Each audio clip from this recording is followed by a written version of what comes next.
Good afternoon, this is Małgorzata Kurzępa, Fair House Investments. Every Sunday afternoon, more or less around this time, I'm coming to you with another subject somehow connected to investing in properties. Today, I wanted to tell you about differences in investing in flats or apartments and houses. Both these options are just basic strategies, so it depends on you. You can decide which one is better for you.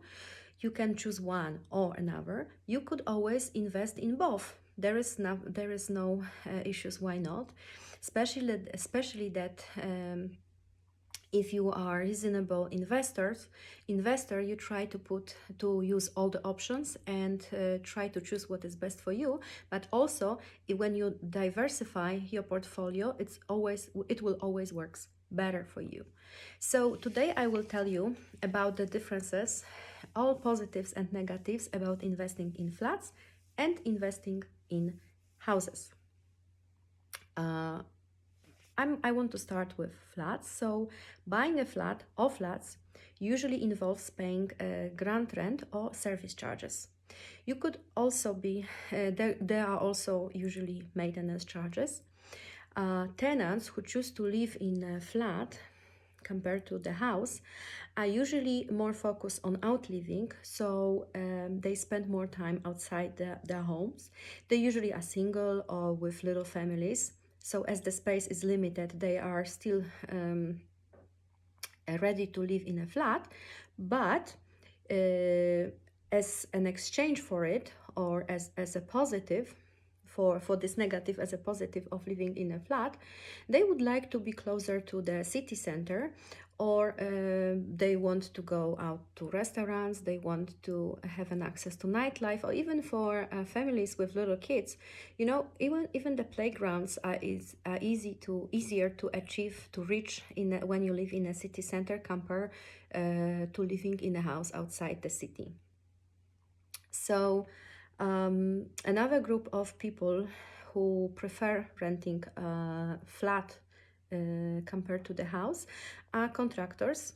So people who coming to work for short period of time. So some of them are coming for 6 months, 1 year contract. I used to be one of them.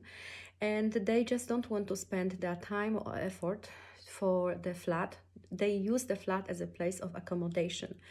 Again, they want to enjoy their life outside this flat. They just basically use it as a place to sleep. Also, you have to remember that if someone is using this flat because of work only, some of these people have their homes somewhere else and they just coming Monday, Friday only to work. So definitely they need something with low maintenance. Many investors feel that flats are better than houses. And you probably wonder, why is that? So what offer flats above the house is, first of all, higher yield. Second, over last couple of years, so historical data, flats have higher capital gain than houses. Maybe it's difficult to believe, but this is the data you can check if you want. The third aspect is just lower purchase price. The fourth aspect is, in my opinion, questionable, because some people think flats has less maintenance, because usually the freeholder is responsible to arrange the main things, or fix the main issues with the building. And if you have a maintenance company, you pay them for the maintenance, but most of the time they are very responsible. Most of them, of course, they are very responsible and they do the work which is needed to do, but in some cases, unfortunately, there are some issues with them. So there are several positives when buying a flat as an investment. Good quality flat also usually costs less than you pay for the house. For landlords, a reasonable price flat gives the opportunity to build up your portfolio just faster. Other advantages of investing in flats are getting discount when you buy properties in bulk. If you buy few properties from the same developer, if you buy off plan, of course you always have a discount. Also, if you buy the block of flats, remember, you don't pay a market price for each flat. Usually you have a discount, and this is a reasonable good discount. Strong demand in some areas, which often makes rise prices. If you decide to sell in the future, then it gives you an option of exit strategy. Then you just gain more. If you want to increase the value, the refurbishment cost or even given smarter look would be much less expensive in a flat compared to the house because it's just a smaller space. It's easier to shuffle rooms around. If the flat has a separate kitchen, for instance, then it could be moved into the living room as an open plan feature, and you can turn the previous kitchen into the extra bedroom. If the location is right, you can also use change your strategy from long-term to short-term let. If the freeholder allows, of course, you have to remember that you need an agreement from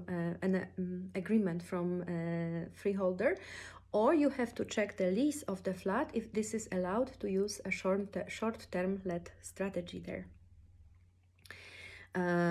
You can do it in cases if your long-term strategy doesn't work or if there is a high demand for short-term let. Also, remember that it helps you build your wealth faster, but it would need more work from your side. Another option is to rent flat per rooms. Again, you need permission from your freeholder, and you have to just consider if this is possible and if this is wise. There are, of course, some advantages of buying flats as investments. So sometimes some lenders consider flats as a higher risk than houses, and it's just which means that the number of lenders who lend you money, who gives you money for the mortgage, would be limited. Flats with short lease below 70 years are basically unmortgageable. You wouldn't get a mortgage for such a flat. When I was doing my research for materials for this story, for this video, I found a platform which said that there are specialized lenders who can give you mortgage for such a property with a lease shorter than 70 years. But to be honest, personally, I never come across such a company. And I could imagine, because the risk for them is higher, also the interest is probably higher than normal. Also, you have to keep in mind that if the lease is shorter than 80 years, if you want to extend the lease on such a property, on the top of all other expenses and other costs, you have to pay what's called marriage value. The marriage value is something that applied for the properties with lease shorter than 80 years. And this is basically 50% of the difference in value between the full market value of the property when the lease is like above 100 years or 125, which is usually what we trying to achieve, between this price, the maximum price, and between the current price of the property. So basically you have to pay the freeholder the 50% of what you can gain when you extend the lease, when the lease would be extended. And another aspect you have to keep in mind is that if you buy the property, you could only extend the lease in 2 years' time. You have to own the property for at least 2 years' time to apply for a lease extension. If you inherited the property, it means that the previous owner had to own it for at least 2 years. If you want to purchase the flat and the lease is, for example, 81 years now, and you know that in 2 years' time it would be 79, so it will drop below 80 years margin, 80 years for the marriage value, then you could negotiate with the vendor, with the seller, if he could apply for lease extension, and you usually pay for it or you share the expense. Another aspect, if you're buying a flat or flats via management company that go bust, means mortgage are difficult to obtain. Again, you have to be ready to pay full price, to pay the price in cash for such a property. You know, there are always pros and cons for each situation. If the price is good, sometimes it's better to pay in cash and then just wait a couple years to a couple years or a couple months to remortgage. It depends on the individual situation of yours and the property itself. Flats are usually small living space with no opportunity to extend or convert a loft, but again, not always. I have a friend who purchased her flat, and this is one of fourth in the whole building. So there are two ground floor flats and two first floor flats. She owns one of the first floor, and she has an opportunity to use the loft space. It doesn't belong to her, but she has a permission from a freeholder, and she also has, like, you know, a green light from the freeholder in a situation, if in a case if she wants to build the loft, convert this loft space into the living space, then probably the freeholder agree for this. Remember that potentially the freeholder would get the rights into your flat when you won't extend the lease. Eventually, if now the lease is for your flat is for 100 years, if you won't change anything, in 100 years time, the property will go to the freeholder. Of course, it's all theoretical because none of us would be alive then, but remember that property is a long-term business. It's been at the market for thousands of years. Even a few thousand years ago, people were buying properties and renting them to others.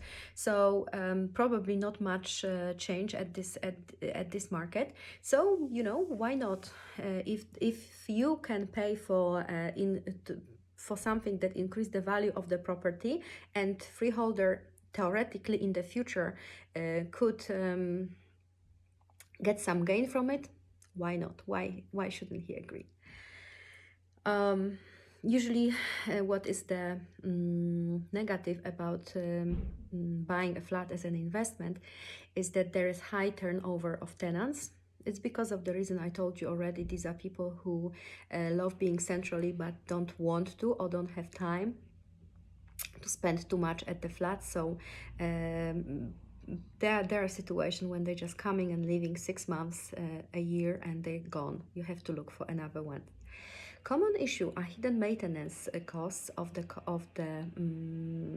property, or the fact that costs are growing in time. And remember that even if you check the maintenance charges, the value of the maintenance charges, the high of it, in the moment when you purchase the property, it doesn't mean that in next year or 2 years time or 5 years time or future just they wouldn't increase. So again, look at the historical data, check how was it in the past, because maybe the current maintenance company decided that the previous costs were too low and now they need to be increased, for example, every year. It is possible. Again, there could be some issues with the maintenance company. So due diligence in this subject are very important. Check the management company. Maybe they had issues with itself. Maybe they are not honest with their clients. So check if there are some cases rises against them from the clients, or maybe people just resign of their service. Then check why. Actually, why is not that important in this case, because if there were issues with them before, I see no reason why they're supposed to change and started providing better service only because you purchased the flat they maintain. So there are plenty of facts beyond your control if you purchase a flat as an investment, and maintenance is only one thing. Another aspect are neighbors. If you purchase a house as an investment, there is limited number of tenants. Remember, in flats there are usually more neighbors, than in a house. So there is a higher risk that some of them could be difficult. So there is always a problem if you have a nice flat in a good location, you found great tenants who pays you on time and you have no issues with them, and after several months they're telling you that they're leaving because they are sick of the neighbor who listen to the music every night until 4 a.m. You never know. And to be honest, you have very little influence on such a neighbor because you just can't do anything. So if you think about buying a flat as an investment, you just have to consider all pros and cons, and decide if this is something you're still interested in. Now I want to tell you a few things about houses as investments, and personally I will have to tell you that I prefer houses over flats. So if you purchase a house as an investment, there is no ground rent or service charges. Obviously there is more space and more privacy in a house, so it tends to attract longer term tenants. Also, houses are located outside city centers, which gives tenants more flexibility. For example, for commuting, if they change a job, also if the kids change the school, there is still an opportunity to commute to another school, not necessarily change the property, not necessarily move to another property. If the tenants move in as the whole family, also it's not easy for them to pack everything and move to another space, another place, so usually they stay longer. If your tenants are more senior, more mature, and they don't have kids, maybe they stay longer in your property. But here you have to remember that for people over 55, there are preferenced mortgages. So even if someone was renting a flat all his life, or a flat or the property all his life, maybe when he reached the age of 55, he or the family reached the age of 55, maybe it would be possible for them to purchase their own property. Also, for some senior citizens, people who retired, some council offer them some social housing. So again, it could be possible that someone was renting all his or her life, and now when they retired, they eventually could get a property from council. A large area around the house means there is more flexibility for both the landlord and the future tenant.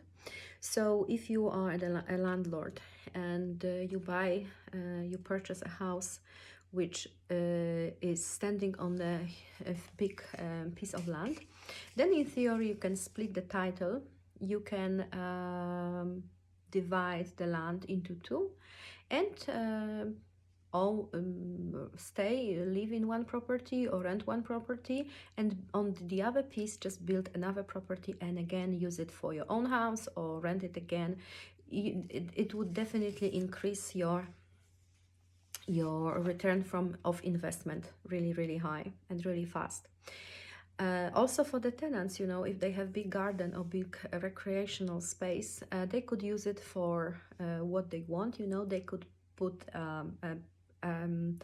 like a swimming pool, of course only temporary one, or one of my friend built a place for, I don't even know how it's called, he plays cricket, and he built like a tunnel surrounded by plastic net, so it's absolutely safe to throw the ball there, to hit the ball. They can do whatever they want, and him and his kids, they could play as much as they want, because no one would be hit, or no one would be anyhow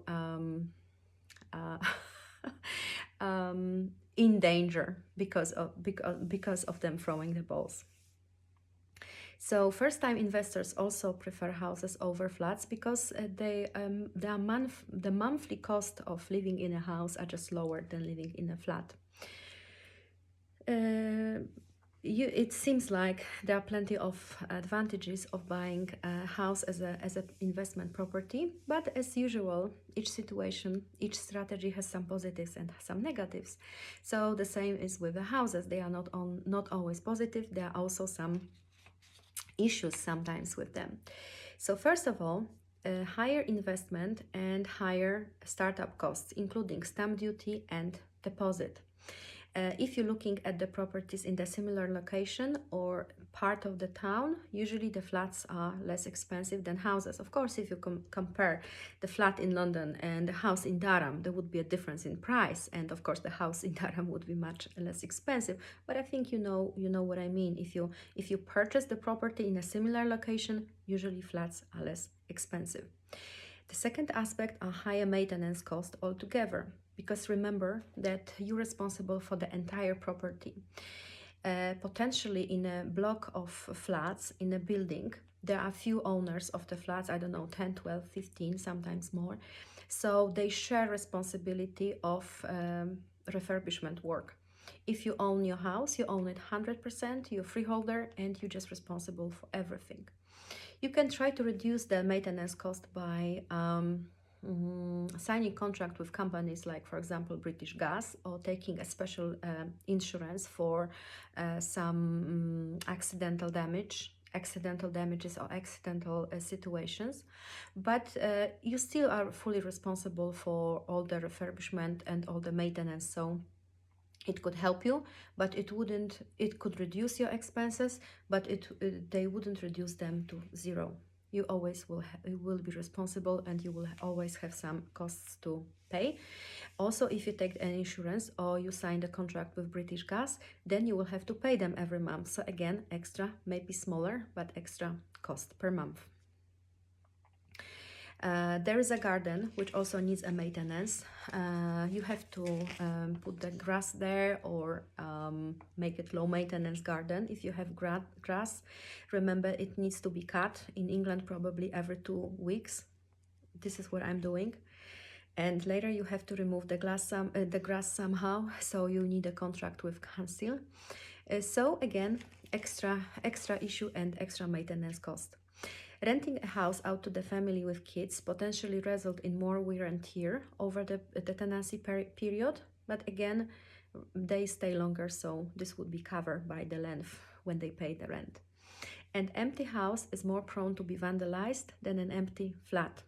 Also, some people, I know that they have issues with squatters who moved into their properties, or people who moved illegally. So in this case, the house would be more problematic. So which strategy is right for you? Managed well, it provides a steady income, and one or that could eventually make you a handsome profit. Before you rush to one strategy or another, consider all possibilities and try to eliminate the negatives. Then, wherever you buy a house or a flat as an investment, chances are that you just won't lose out. If you balance your portfolio, what I mentioned before, then you can use the positive of both and avoid or reduce the cons of both. So take everything under consideration. As I mentioned, I definitely prefer investing in houses over the flats. Again, maybe because I just had a bad experience with flats, and maybe I will come back to this strategy. Never say never, not only in property investing. Again, if you buy a new flat compared to old flat, there would be differences in expenses. There would be difference in price. There would be differences in maintenance costs, and possibly less issue with the new building rather than with an old one. So as I said, consider all cons and pros and cons, and take what is best for you, or you feel that could be best for you. I hope you appreciate this video. If you have any questions for me, or if there is any subjects you want me to talk about, just say it in the comment. And all my videos you can find on my YouTube channel, Fair House Investments, and they are all in English, because I also record my videos in Polish, but Fair House Investments is a YouTube channel with only English versions, so you can find all previous videos there. I think there are almost 30 now, so I think there is a good number of subjects I talked about. So thank you very much for listening to me, and I wish you all a wonderful Sunday. Thank you very much. Małgorzata Kurzępa, Fair House Investments. Bye bye.